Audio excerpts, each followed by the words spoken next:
Agradecidos por su presencia, continuamos con la mesa de cambio climático. Para iniciarnos en esta mesa les voy a presentar al profesor Sergio Peña Neira. Él es profesor de Derecho Internacional y Ambiental e investigador de jornada completa en la Universidad Mayor de Chile. Es Brandon Research Scholar. Muy bien, gracias. ¿Me escuchan bien? Sí, perfecto. Es Brandon Research Scholar en Lauterbach Research Center of International Law of the Law School of the University of Cambridge, doctor en Derecho por la Universidad Internacional de Andalucía y miembro de Estado de Derecho Internacional, línea de investigación en la UNAM.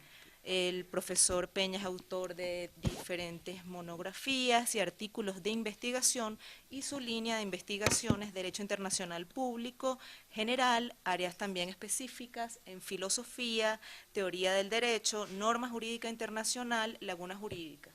¿Correcto? Ok, adelante.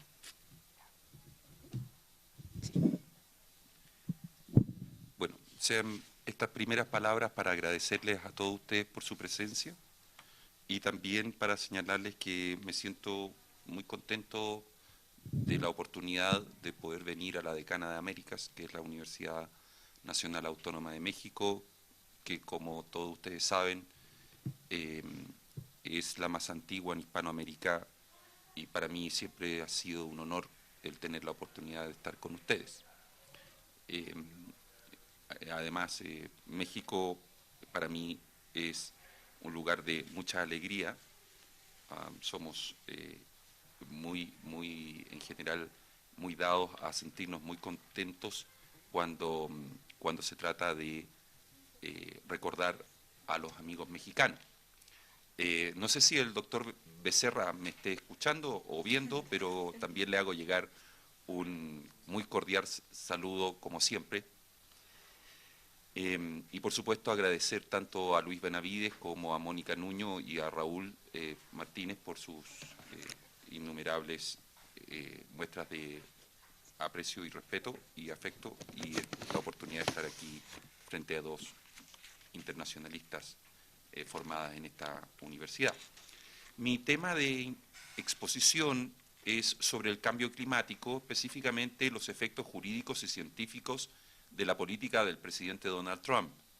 Y en este sentido, yo voy a exponer sin presentar PowerPoint, pero como todos ustedes saben, los problemas que se dan en el tema del cambio climático, en términos generales, están precisamente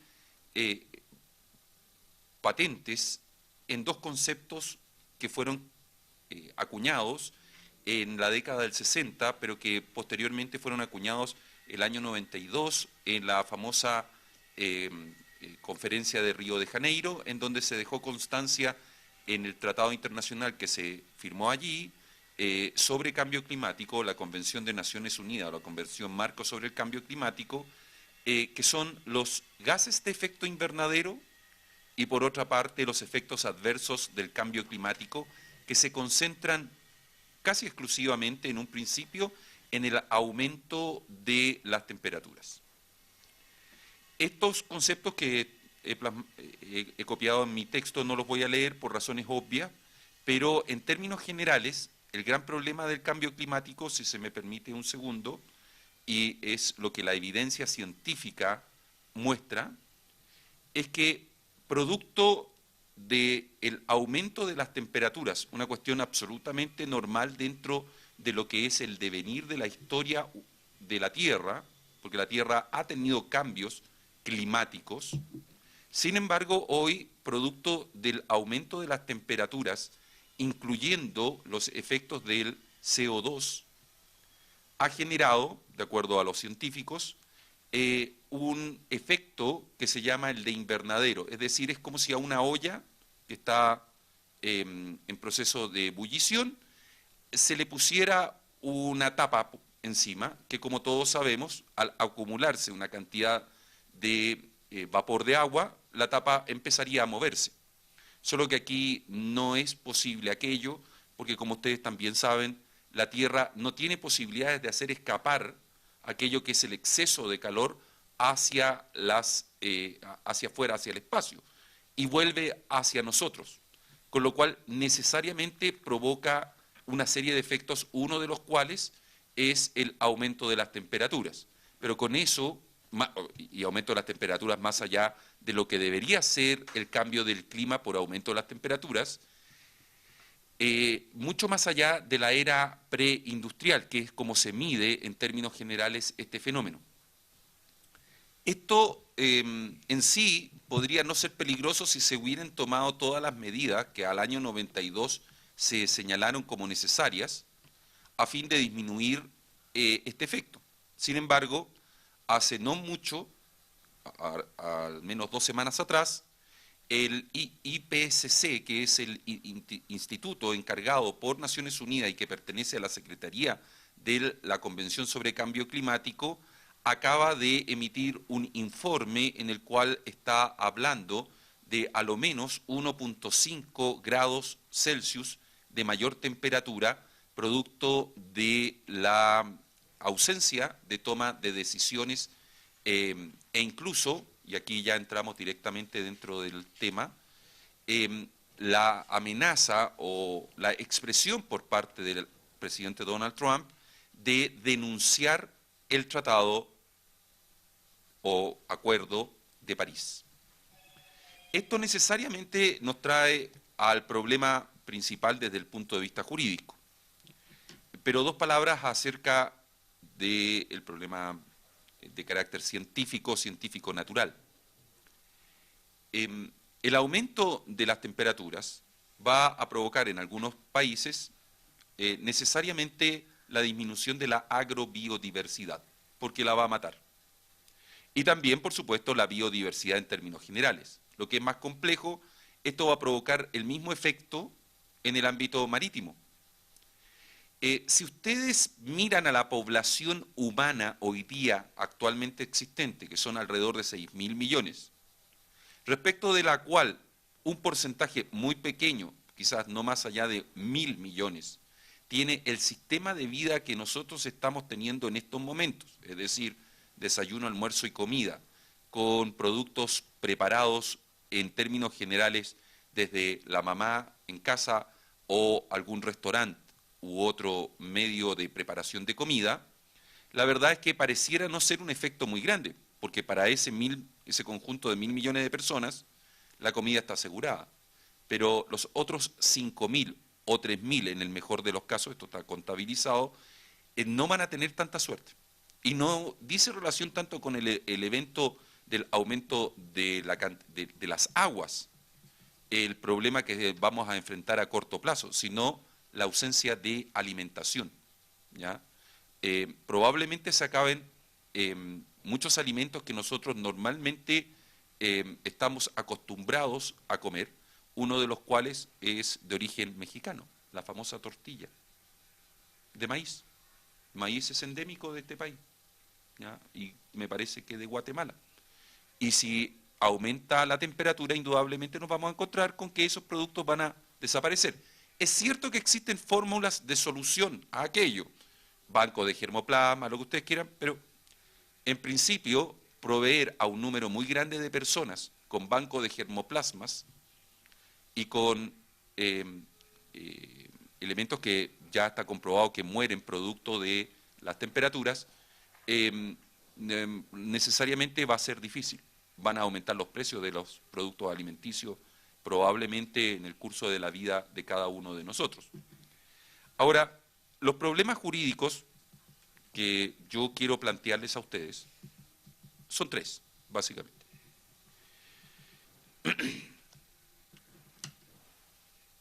El primero de ellos es el relativo a considerar si existen obligaciones internacionales para Estados Unidos derivadas del derecho internacional general, particularmente la costumbre internacional. Esto por cuanto, como ustedes saben, ya se denunció el tratado del año 92. Entonces, La pregunta es si de todas maneras Estados Unidos estaría obligado por alguna de las otras dos fuentes, es decir, fuentes no convencionales, como se le dice ahora, o mejor dicho, tratados o convenciones. Una de ellas, como he señalado, es la costumbre internacional. Una segunda son los principios generales del derecho, ¿ya?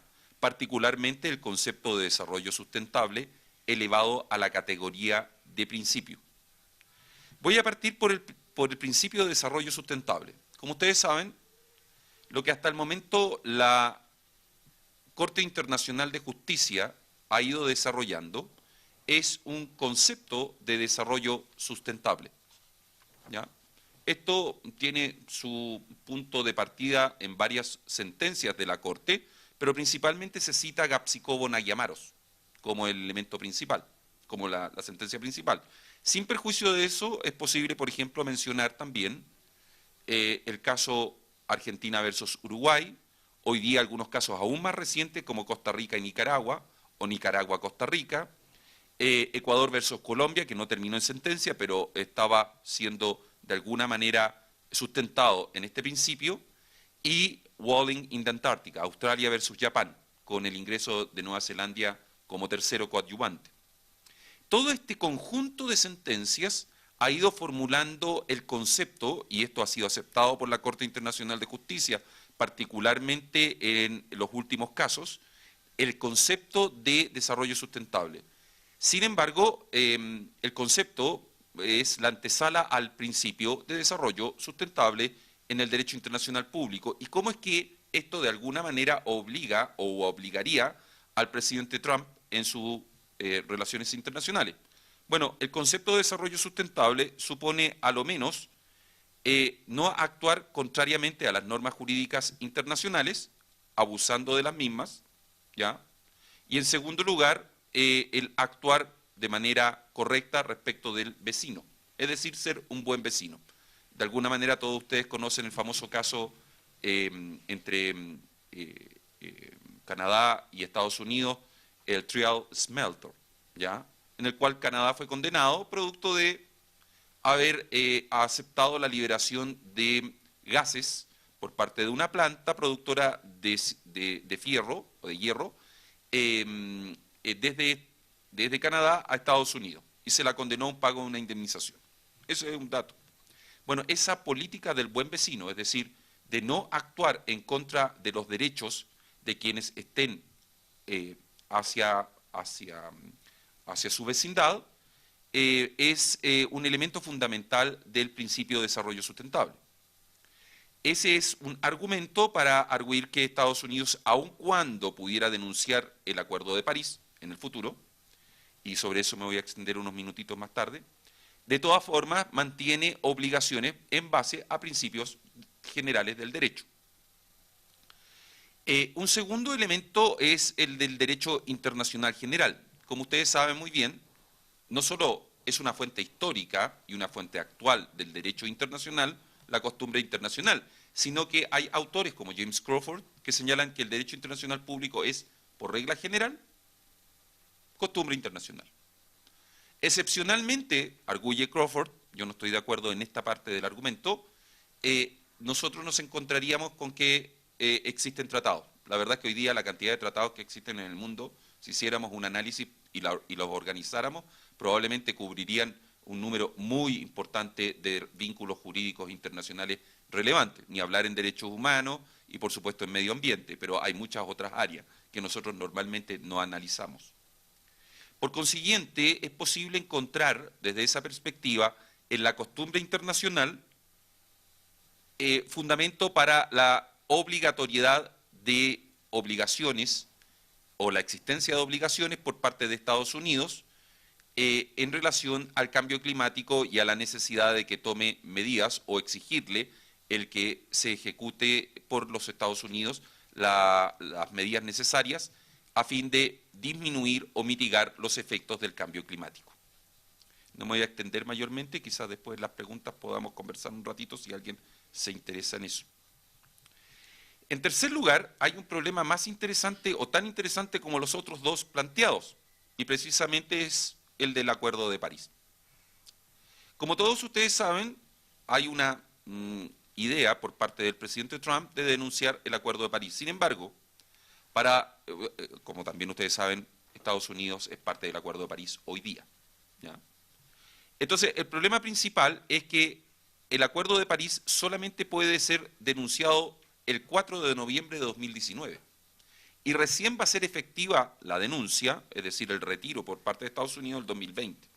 Entonces, aparecen inmediatamente problemas. El primer problema es cuánto y de qué manera las obligaciones internacionales hoy día existentes obligan, por lo menos en el tiempo de la ausencia de denuncia, o mejor dicho, de la imposibilidad por parte del presidente Trump y de los Estados Unidos, obviamente, de ejecutar de expresar esta denuncia en términos formales y explícitos a la Secretaría de Naciones Unidas. En segundo lugar, ¿qué va a pasar con las obligaciones en el tiempo en que se ha manifestado la denuncia y finalmente se hace efectiva? E incluso con posterioridad a la ejecución de las denuncias, de la ejecución de la denuncia. Y la razón es la siguiente: hay obligaciones en el Acuerdo de París que no son de medio, sino son de resultado, pero de largo plazo. Una de ellas es la disminución de las temperaturas. Por tanto, Estados Unidos de todas maneras continuaría vinculado a lo menos a esas obligaciones. Esto la verdad es que de alguna manera, como lo vimos en la mañana, contradice la visión del presidente Trump de denunciar el Acuerdo de París. Y lo lleva o lo tendría que llevar a lo menos y eso tendrá que verlo sus juristas, probablemente ellos vayan a negar estas dificultades, estos problemas, pero necesariamente va a tener que llevar al presidente Trump a consultar a los juristas, algo que normalmente los presidentes no hacen mucho, llegan y ejecutan, y después nosotros tenemos que andar corriendo detrás para poder arreglar los problemas que se presentan, y creo que no es la excepción por parte de muchos de los aquí presentes, que uno dice, ¿por qué no me preguntaron antes? Porque con un buen diseño hubieran podido solucionar estos problemas. Por tanto, estos tres problemas, desde el punto de vista jurídico, que yo quise traer hoy día acá, son los que he desarrollado mayormente dentro de esta ponencia. Como he expresado anteriormente, y mantengo mi opinión, estos problemas jurídicos resultan de extraordinaria importancia.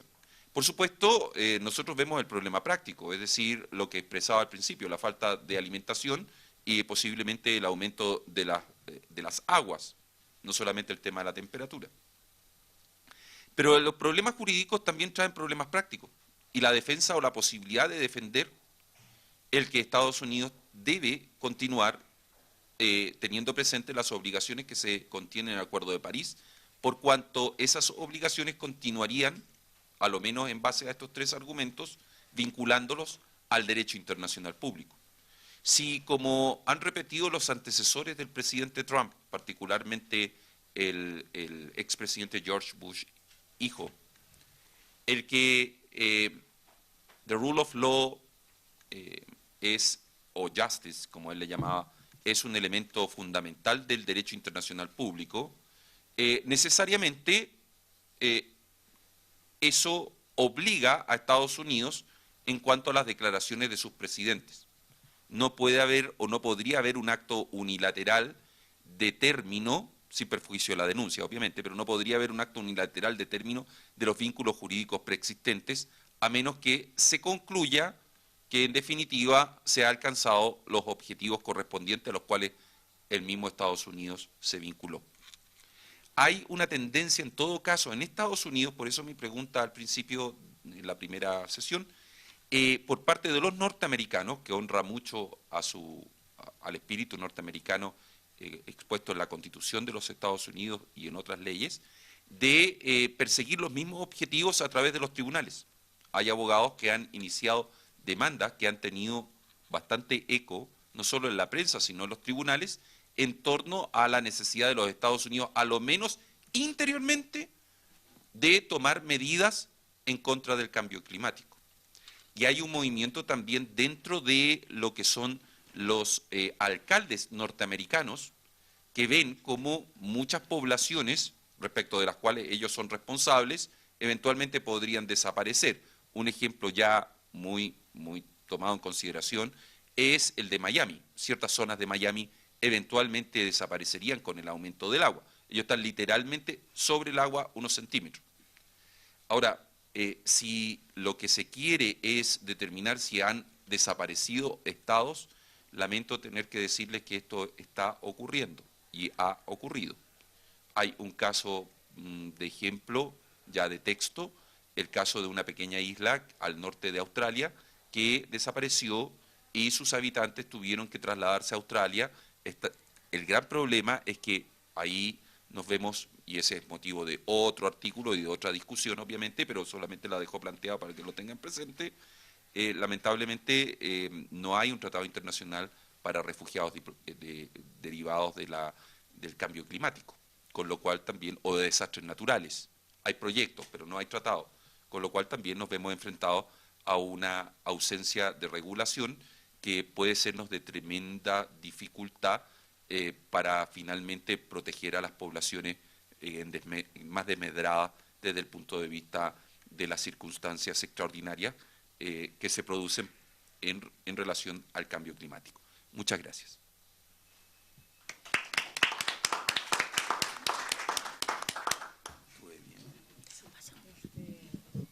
Vamos a pasar al ciclo de preguntas. Si tienen alguna pregunta con el doctor Sergio en su excelente ponencia. Un poco relacionado a la pregunta que yo había hecho es si estos mecanismos que tenemos en materia ambiental, una de las características de su flexibilidad es que en muchos no tenemos procedimientos o otro mecanismo para, por decirlo así, en términos coloquiales, darle dientes, pues, o sea, para cumplir. No sé, en tu opinión, ¿sería posible llegar a eso? Que ahorita todavía es prácticamente todo muy voluntario. El Estado quiere, si quieren cumplir con esas metas y todo, pero si no cumples, salvo la cuestión, obviamente, una vez que se cumple con el Tratado Internacional, la generación de una posible responsabilidad internacional por incumplimiento, ¿no? Pero si no, o sea, más allá de esa posibilidad que es derivada del derecho de los tratados, ¿habría algún otro? Gracias. Gracias, muy amable. ¿Hay alguna otra pregunta? ¿No? Sí, por favor.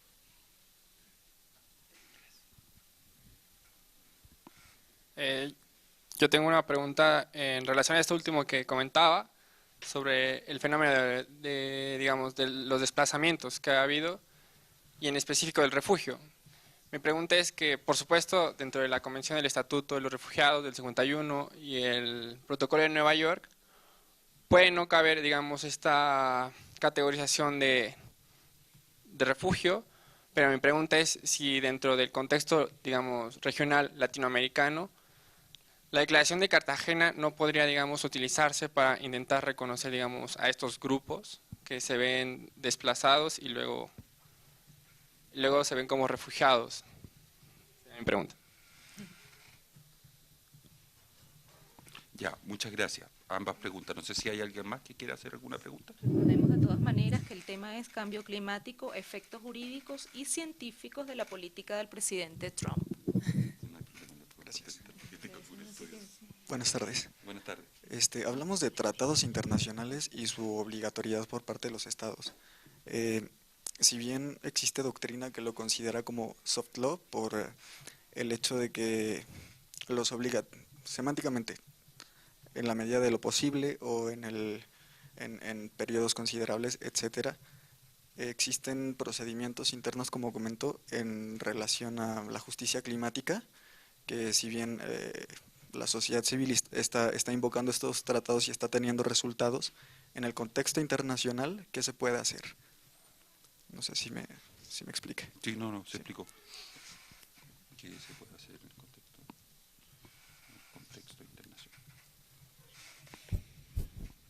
Ya, me voy a permitir contestar. Si después hay alguna otra pregunta y tenemos tiempo, con mucho gusto las contesto. Si no, conversamos fuera para no quitarle tiempo a la joven colega que está a mi lado, o que está a nuestro lado. A ver, lo primero, como señala el profesor Luis Benavides, efectivamente uno de los grandes problemas es que nos falta dientes, o sea, es decir, medios a través de los cuales pudiéramos hacer efectivas las normas jurídicas ambientales. Esta ha sido una crítica desde el inicio. La propuesta que plantea él mismo y que yo la he asumido, al menos en mi texto de trabajo doctoral y en algunos otros artículos, es exigir el cumplimiento por parte de la comunidad internacional a través de la Corte Internacional de Justicia, una cuestión un poco, dirán ustedes, difícil de lograr, pero están ahí. Hay medios a través de la responsabilidad internacional, la responsabilidad estatal internacional. Porque, en definitiva, mientras existan estos vínculos jurídicos y particularmente estas obligaciones internacionales, ¿cuántas veces nos hemos encontrado los juristas con el terrible desencuentro de la falta de normas jurídicas incluso a nivel nacional? Y ahí es donde se ve la habilidad de los juristas para poder lograr de alguna manera obtener que se haga cumplir los vínculos jurídicos nacionales y en este caso internacionales. Sé que no es fácil, sé que cuesta mucho, sé que hay opiniones contradictorias incluso en el cambio climático hasta el día de hoy, sé que hay negacionismo, pero es una de las fórmulas. En ese sentido, quizás yo tomaría la pregunta que hizo el profesor Benavides hace un rato atrás, de repensar el sistema jurídico internacional en general. Y en esto me baso en nuestro proyecto, nuestro querido proyecto hacia un Estado de Derecho Internacional, en la formulación a través de nuestra propuesta de contar efectivamente con nuevos tratados internacionales que permitan efectivamente también obtener que se cumplan las obligaciones internacionales. No solamente a través de la denuncia, que fue el medio empleado en la década de los 70, 80 e incluso 90 en las comisiones de derechos humanos de Naciones Unidas u otras, sino más aún en la exigencia específica del cumplimiento de las obligaciones de manera determinada y puntual. Y en esto voy a ir a la tercera pregunta, ¿ya? En lo que se refiere a vínculos jurídicos de soft law, en los cuales se hable de, en la medida de lo posible o en periodos considerables, yo no las considero de soft law, las considero de hard law. Y esto no lo digo solamente por decirlo, tengo algún fundamento, así que me voy a permitir darte el fundamento. Y agradezco la pregunta también. Son vínculos jurídicos, son obligaciones internacionales. ¿Pueden haber obligaciones de medio en el derecho internacional público? Ciertamente. Ciertamente. Y hay obligaciones de resultado. Lo que pasa es que tenemos casi por formación la idea de que todas las obligaciones tienen que ser de resultado. Pero si uno mira las obligaciones que nacen del derecho internacional de los derechos humanos y particularmente del Pacto Internacional de Derechos Económicos, Sociales y Culturales, han habido autores que han propuesto que se trata de soft law, cuando en realidad son vínculos jurídicos internacionales, obligaciones internacionales de hard law. Lo que pasa es que se les da un tiempo diferente, una formulación diferente, porque son obligaciones de medio y no de resultado. Lo mismo en el caso del derecho internacional ambiental. No pierden esa característica. Siguen siendo vínculos jurídicos, obligaciones internacionales de medio, ¿ya? Y hay que cumplirlas. Y se les puede exigir, y se les puede denunciar la ausencia de cumplimiento, ¿ya? Eso es lo que se ha hecho en el área, y se hizo en el área de los derechos humanos, en la década del 70, 80, 90, pero claro, el sistema de derechos humanos, incluso de Naciones Unidas, estaba un poquito más adelantado. Tenía el sistema de reporteros, de investigadores, profesores de Derecho Internacional, a quienes se les indicaba que tenían que ir a un determinado país. Yo me acuerdo de don Fernando Bolio Jiménez, que vino a Chile, costarricense, e hizo una investigación completa en la década del 80, muy poco tiempo, es cierto, pero estuvo ahí, acerca de las violaciones de derechos humanos del gobierno militar que estaba en ese momento en el poder, ¿ya? Eso es algo que nos falta. Vamos muy lento también, sí, eso es correcto. La gente tiene la tendencia a pensar que se trata de obligaciones, o mejor dicho, de meras declaraciones, sí, también. O sea, pero son obligaciones de medio, no de resultado. Ese es el punto. Entonces hay que saber distinguir. Nosotros tenemos que clarificarle a ellos que son obligaciones de medio y no de resultado, lamentablemente. porque ojalá pudiéramos hacer que todas las cosas funcionaran más rápido. Y finalmente, en cuanto al fenómeno de los desplazamientos, mira, yo la declaración de Cartagena, la verdad es que le tengo un poco de temor, como todo tipo de declaraciones, porque se quedan en eso. Yo prefiero hablar que nosotros sí tenemos normativa, aunque parezca raro. Incluso si después quieres, yo te puedo pasar mi correo electrónico, te puedo mandar un artículo que yo preparé. No ha tenido mucha aceptación, pero sobre la cual, claro, porque lo mandé a una revista y no me lo aceptaron, no es el anuario. Lo estoy rehaciendo para mandarlo al anuario en su oportunidad. Pero claro, que te encasillan en derecho internacional ambiental, o te encasillan en de los recursos genéticos, o te encasillan dentro de derecho internacional, filosofía, fundamentos, teoría. Pero cuando uno dice, oye, es que aquí hay derechos humanos y tenemos normativa suficiente y está contenida específicamente en la Convención Interamericana de Derechos Humanos, el Pacto San José de Costa Rica, y también en algunos pactos posteriores, te miran o sea, la respuesta es, no te creemos, ¿ya? Digamos en términos coloquiales, la verdad es que es bastante más violenta que decir no te creemos, ¿ya? Lo que pasa es que hay normativa suficiente como para que por lo menos pudiéramos enfrentar. De hecho, sirvió en un caso chileno específicamente, en el cual hubo un volcán en el sur de Chile, el Chaitén, que había estado durmiendo por 5.000 años. Nosotros no teníamos noticia, ni siquiera sabíamos que era volcán, todos creían que era una montañita, y de repente la montañita empezó a sacar humo y terminó siendo un volcán. Tuvieron que salir arrancando desde Chile hacia Puerto Montt, tú puedes verificar Chaitén y Puerto Montt, y mucha gente salió arrancando a Argentina. Y Argentina aplicó las normas generales del Pacto San José de Costa Rica y dio protección por un periodo de tiempo breve, un mes más o menos, a los chilenos, que tampoco fueron en un número muy grande, por supuesto, pero que llegaron allá. Y después ellos mismos se trasladaron a Chile, ¿ya? Pero en esto hay que ser autocrítico. Nosotros nos falta normativa tanto internacional, específica, porque es mucho más que el caso puntual de un volcán. Aquí podríamos hablar de un caso específico de desastre natural, ¿ya? El cambio climático, que además está unido, y por eso es que es tan importante tener presente de qué se trata, está unido a una evolución lenta pero segura. No es una cuestión de condición, es una cuestión de plazo, es como la muerte, ¿ya? Todos sabemos que nos vamos a morir, lo que no sabemos es cuándo. Todos sabemos que el cambio climático se mantiene, lo que no sabemos es cuándo nos va a golpear. O sea, sabemos que nos está golpeando ahora, pero en una cantidad muy pequeña. Y una última cosita, nada más. Es por eso, y solo por eso, y nada más que por eso, que las empresas internacionales de seguros han tomado medidas muy serias respecto de los seguros que conceden. Y dicen algunos que hay dos áreas en las cuales la razón de su gran poder de convocatoria es la existencia de un especial cuidado por parte de las empresas de seguro, porque tienen temor ellas de encontrarse pagando seguros muy altos y por supuesto quebrar, que son cambio climático y recursos genéticos, particularmente organismos genéticamente modificados. Porque es muy largo el plazo hasta el momento en que se manifiesta el daño específico. ¿Ya? Muchas gracias, muy amable.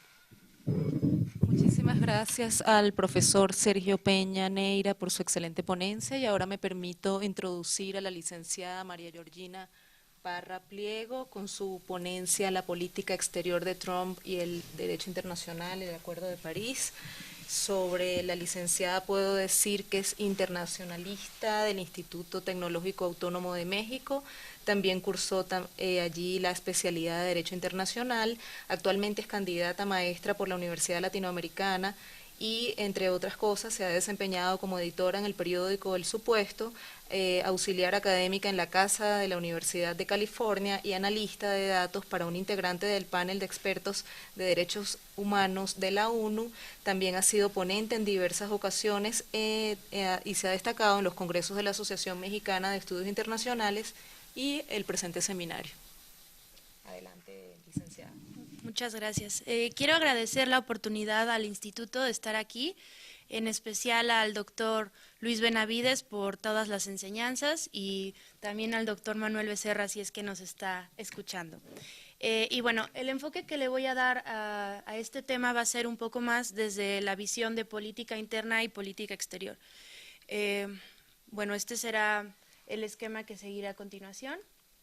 Y como bien mencionó el profesor, el tema sobre cambio climático ha generado mucha controversia a lo largo de los años.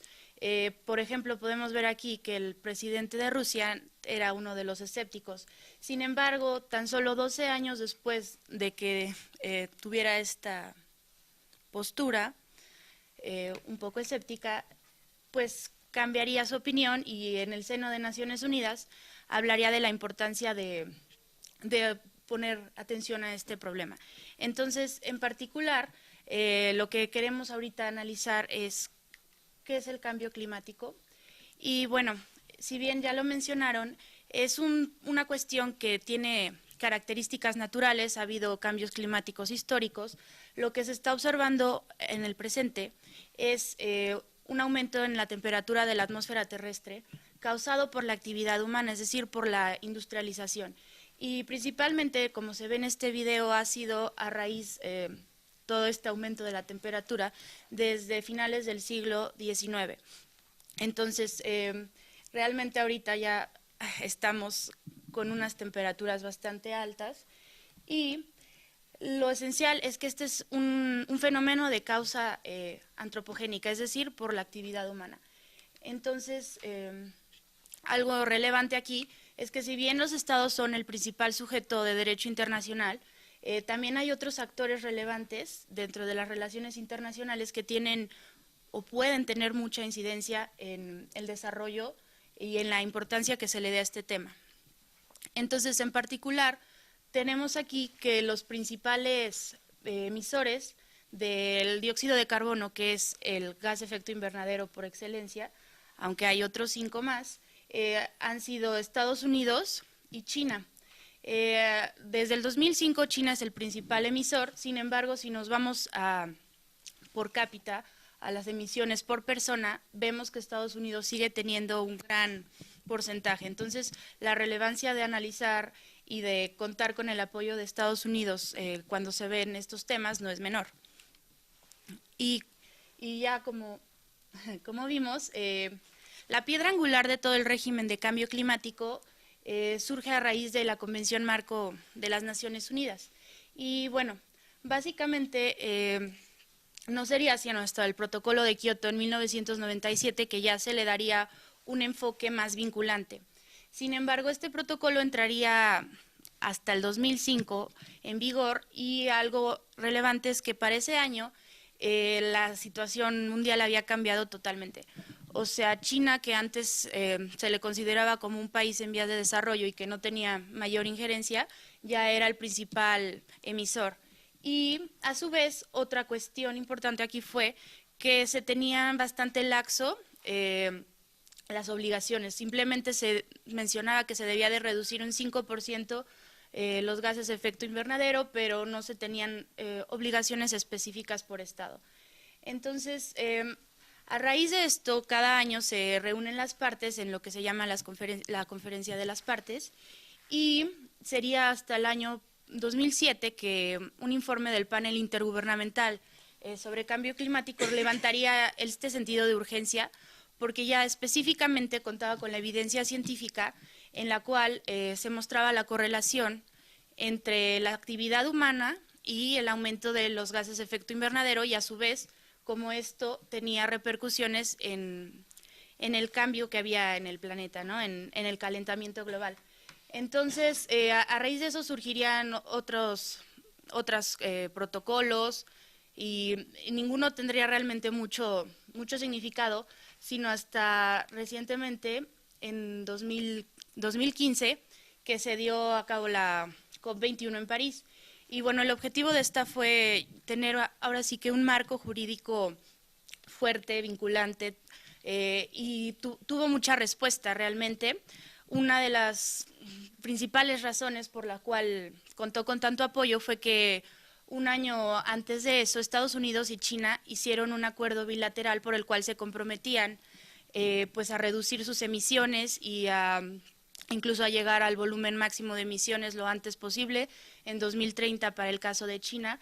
Entonces, esto fue durante la presidencia de Barack Obama, el cual implementó muchísimas iniciativas en su gobierno, y el clima realmente fue bastante favorecedor, por lo que se llegó a un acuerdo, a un tratado internacional que se le conoce como el Acuerdo de París. Y bueno, el Acuerdo de París lo que tiene de interesante es que cada país puede hacer sus contribuciones tentativas determinadas a nivel nacional. ¿Esto qué quiere decir? Que si bien es un marco jurídico en cierta medida vinculante, a su vez cuenta con esta noción de bona fide, que cada país tiene que poner de su parte y determinar qué es lo que va a reducir. Y como veremos, Estados Unidos y China, que por sí solos representan aproximadamente un 40% de las emisiones de gases de efecto invernadero, se comprometieron. Y la firma del acuerdo se dio tras un periodo para que se diera a conocer el tratado, se dio en abril del 2016. Y bueno, un hecho interesante es que marcó un récord al ser el primer acuerdo internacional que contaba con tantos países que lo firmaban en un solo día, es decir, 175 países acudieron a la sede de Naciones Unidas en Nueva York para firmarlo, lo cual también muestra un poco la voluntad política que se está teniendo, ¿no? Sin embargo, 4 días después de esto, triunfa Donald Trump en las elecciones de Estados Unidos. Y esto se trata de un candidato que durante campaña venía hablando mucho de que el cambio climático se basaba en ciencia inexacta, que era una farsa creado básicamente por Barack Obama y todos los demócratas. Entonces, indudablemente, cuando llegó a la presidencia en enero del 2017, pues uno de sus objetivos era cumplir a su base electoral, a todo este sector de desplazados económicamente hablando de la industria del carbón. Entonces, en junio del 2017 anunció que tenía la intención de retirar a su país del Acuerdo de París. Según lo que él dice es que recuperaría la soberanía de su Estado, tendría mayor liderazgo económico y una bonanza en general. Sin embargo, pues evidentemente la arena internacional nos hizo esperar y mostraron mucho descontento. Hubo monumentos, por ejemplo, el Ayuntamiento de París, que se iluminaron de verde en señal de protesta a su decisión. Y en particular, líderes mundiales como Angela Merkel, el presidente de Francia, Macron, y también de China, reafirmaron su compromiso por mantenerse en el Acuerdo de París y cumplir con los objetivos ya pactados. Entonces, tal como menciona el secretario general de Naciones Unidas y como también mencionó el profesor, esto es un proceso que ya se tiene mucho avanzado y que se va a ver a largo plazo. Entonces, la opinión de varios y la que yo quiero tener es que independientemente de la decisión de la presidencia de Estados Unidos, sí se van a seguir haciendo avances en el tema. Y bueno, también esto tiene mucho que ver en el plano cómo está constituido Estados Unidos. Por ejemplo, la iniciativa de Michael Bloomberg es una iniciativa bastante interesante. Es un estilo de beca en el que 20 ciudades van a ser, bueno, ya fueron elegidas para estar dentro de un apoyo de 2 años con el cual los van a fomentar que cumplan con estos pactos de manera acelerada. Es decir, se le está dando mucho enfoque al plano local, tal cual como se reconoce también en el Acuerdo de París. Y bueno, se tienen casos de éxito a nivel local porque se han dado cuenta que tienen incrementos en su PIB, desligándose de los gases de efecto invernadero. Entonces, esta es una tendencia económica bastante fructífera. De hecho, el World Resource Institute ha mencionado que las industrias eólica, solar, han creado muchos empleos a una velocidad 10 veces más alta que cualquier otra industria en Estados Unidos, por ejemplo, se han creado 3 millones de empleos en comparación con solamente 160,000 empleos derivados de la industria del carbón. Entonces aquí nos podemos dar cuenta que lo que menciona Donald Trump y sus seguidores de que hay una guerra contra el carbón, pues realmente no es cierto. El carbón ya es algo del pasado, ya estamos teniendo una industria tecnológica que tiene mayores avances y las personas se han dado cuenta también de que es bueno para su bolsillo, o sea, se ahorran muchísimo en gastos de electricidad. Y algo interesante, otro de los actores que les mencionaba es la opinión pública.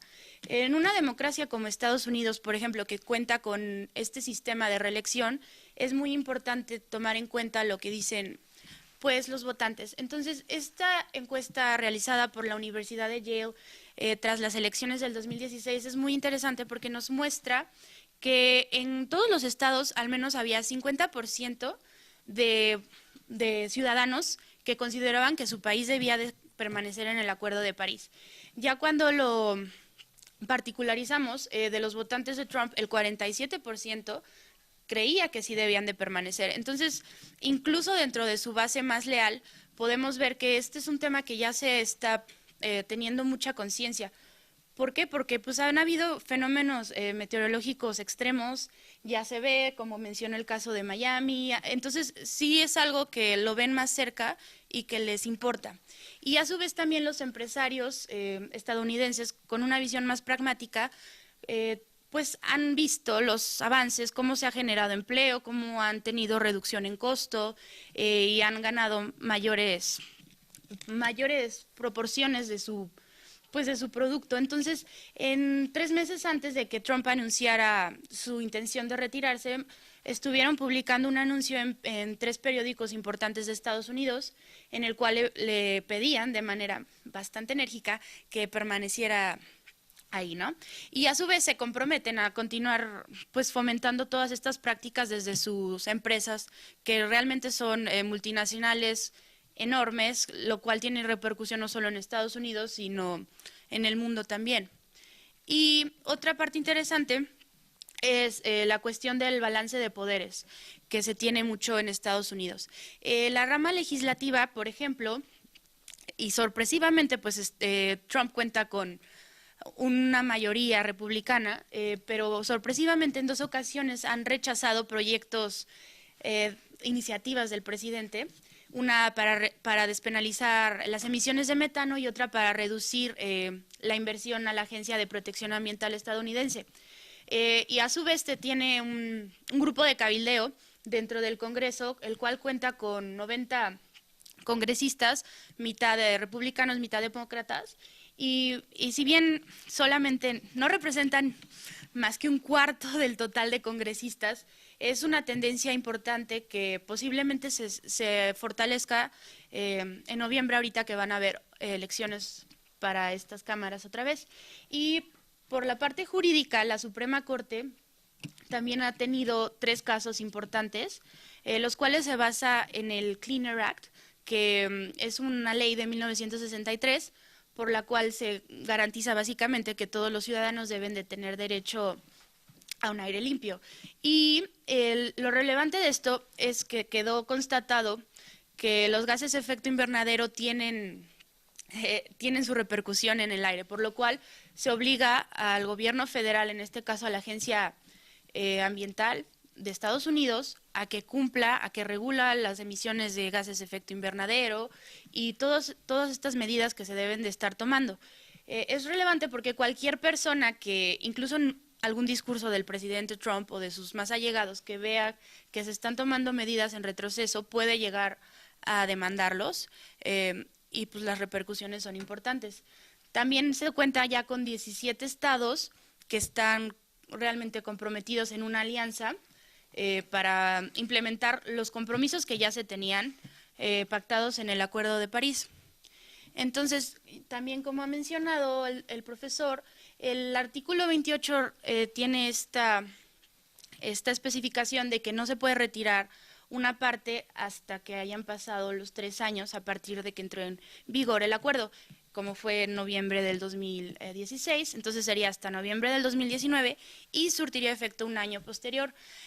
Lo que es también bastante azares del destino es que justamente cuando eso ocurriría en 2020 es un par de días después de las siguientes elecciones presidenciales estadounidenses, lo cual también pone pues algo sobre la mesa, o sea, la tendencia que va a pasar, si va a ser reelecto Trump o si la opinión pública que va a decir.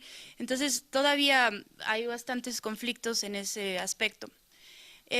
Por otra parte, desde el plano local estadounidense, pues se admite que esto fue un error geoestratégico monumental. Si bien él dice que iba a ganar soberanía, en realidad lo que está haciendo es perder liderazgo a manos de China y de la Unión Europea, que incluso acaban de reafirmar un compromiso para estar revolucionando todo esto de la tecnología verde, o sea, de todo lo que se necesita. Entonces está perdiendo todo este sector económico que realmente a la larga va a afectar a su país y, contrario a lo que dice, no va a crear empleos, sino está perdiendo una oportunidad de hacerlo. Pero además, también esta cuestión del apoyo a países en desarrollo que se tiene planteada con el Fondo Verde Climático, pues puede estar en riesgo si Estados Unidos no se muestra tan reacio, ¿no? Entonces, como mencionó anteriormente, hace 20 días se sacó un nuevo informe en el cual menciona que tenemos a lo mucho 10 años para tomar medidas drásticas y, contrariamente a lo que se pactó en el Acuerdo de París, no son 2 grados centígrados lo que se tiene que reducir, sino 1.5 grados centígrados, lo cual es mucho si tomamos en cuenta que las contribuciones hechas, los compromisos por el Acuerdo de París no eran suficientes para llegar a la meta de 2 grados. Ahora tenemos una meta de 1.5 grados, lo cual requiere un esfuerzo extra.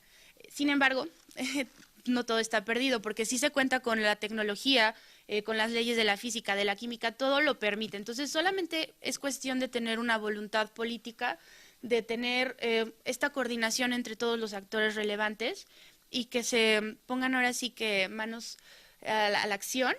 Y es importante que se dé cuenta también Estados Unidos, el presidente Trump y los demás actores, que su país es de los más afectados. Recientemente, también este mes, la ONU publicó un informe en el que sale que las pérdidas totales por causas ambientales han sido del 77% de todas las pérdidas y daños.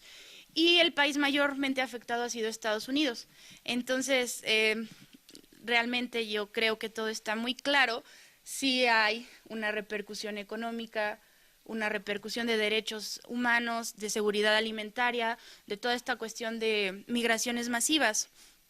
Y sí, la perspectiva futuro es que pues se necesitan tomar medidas. Incluso un factor importante del tema que está ahorita tan en boga de la caravana de migrantes, pues resulta que los guatemaltecos en unas entrevistas que les han hecho, precisamente el programa de alimentos de la ONU, menciona que la razón por la que están saliendo de su país es por la sequía, y esta sequía porque se ha dado, o sea, es por todos estos cambios en los patrones del programa de la precipitación, de las ondas, el fenómeno del Niño, que es algo que suele ocurrir, pero se ha intensificado. Entonces hay personas que dependen de la agricultura de subsistencia y que se han visto forzadas a salir de su país. Entonces esto también tiene repercusiones en su país, en Estados Unidos, y bien se sabe que este es un sistema complejo, es decir, nosotros podemos tener la proyección en un modelo que si hacemos tal medida se va a mantener en ciertos grados. Sin embargo, por lo mismo de su complejidad, puede que no ocurra así, puede que ya estemos atrasados y no se sabe cómo va a funcionar. Entonces, se tienen que tomar estas medidas antes de que sea demasiado tarde. Y, bueno, un poco de bibliografía por si a alguien le interesa. Muchas gracias.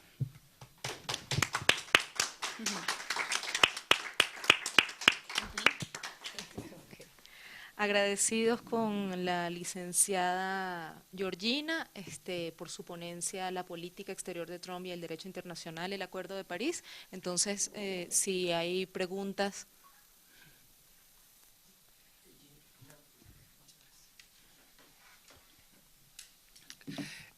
Bueno, es un poco, no es exactamente el Acuerdo de París, pero pues sigue siendo el tema ambiental. No sé si has tenido oportunidad de ver si en el nuevo acuerdo de Tratado de Libre Comercio con los Estados Unidos y Canadá, antes existía una parte ambiental, si ahora permanece y si hay algún cambio, a lo mejor producto de lo que pasó en París, lo desconozco, la verdad es que es una pregunta, yo no soy especialista en el tema y no sé si cómo quedó o hubo algún impacto, algo así. Pues, gracias.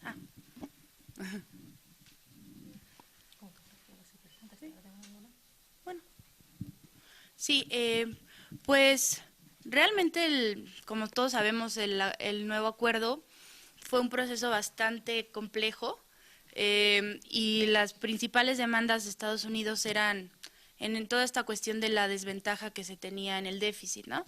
Entonces, hasta donde yo he visto, sí se tiene mencionado, pero de una manera bastante irrelevante, por así decirlo. No se están agregando mecanismos también para hacer jurídicamente vinculante todo el aspecto de la aplicación.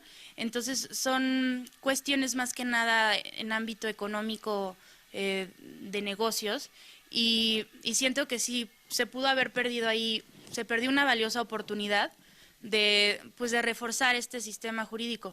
Sin embargo, otra vez volviendo a las realidades, resultaba casi impensable, tomando en cuenta la postura estadounidense, que se agregara. Entonces, eso es algo lamentable que podría solucionarse, dado que el nuevo tratado tiene previsto su revisión en fechas futuras, ¿no?